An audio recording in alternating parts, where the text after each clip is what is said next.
Cognitive psychologists refer to units of knowledge, understanding, and skill as schemas, as a way of referring to conceptual knowledge which is stored in long term memory. It is estimated that any adult who have hundreds of thousands of schemas in memory, which would be interrelated in an extremely large and complex number of different ways. New schemas are regularly created and existing schemas are constantly updated. To look more closely at the idea of a schema, we can describe it as a theoretical multidimensional store for almost innumerable items of knowledge, or as a framework with numerous nodes and even more numerous connections between nodes.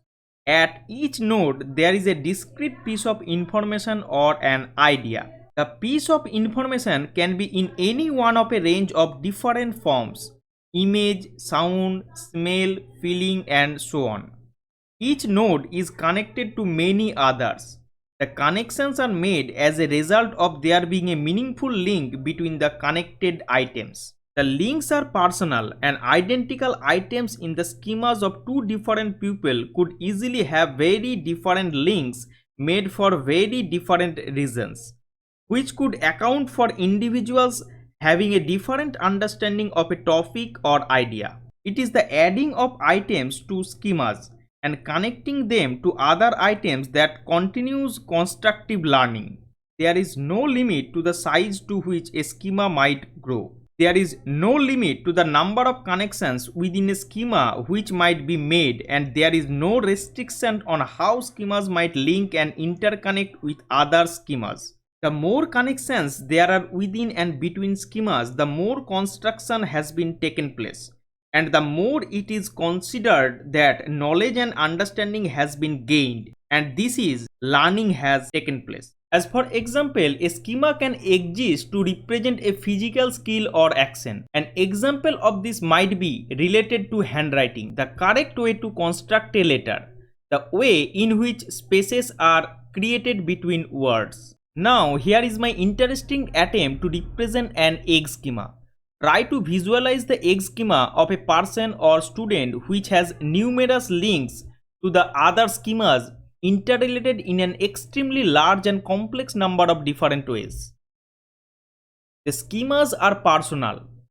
They are based on our general world knowledge and experience. Schemas are incomplete and constantly evolving. They are not usually totally accurate representation of phenomenon. They are typically contains inaccuracies and contradictions. It provides simplified explanations of a complex phenomena. Schema guide our understanding of new information by providing explanations of what is happening, what it means, and what is likely to result. Prior knowledge has a crucial part to play in constructivist learning. New learning concerned with a particular topic will involve the process of accommodation and assimilation and the expansion and increase in complexity of the schemas in question. Schema activation is a process which can be encouraged in classroom situation, and the teacher frequently make use of this idea in their work. Now here is 4 elements that describe a schema given by Mayer.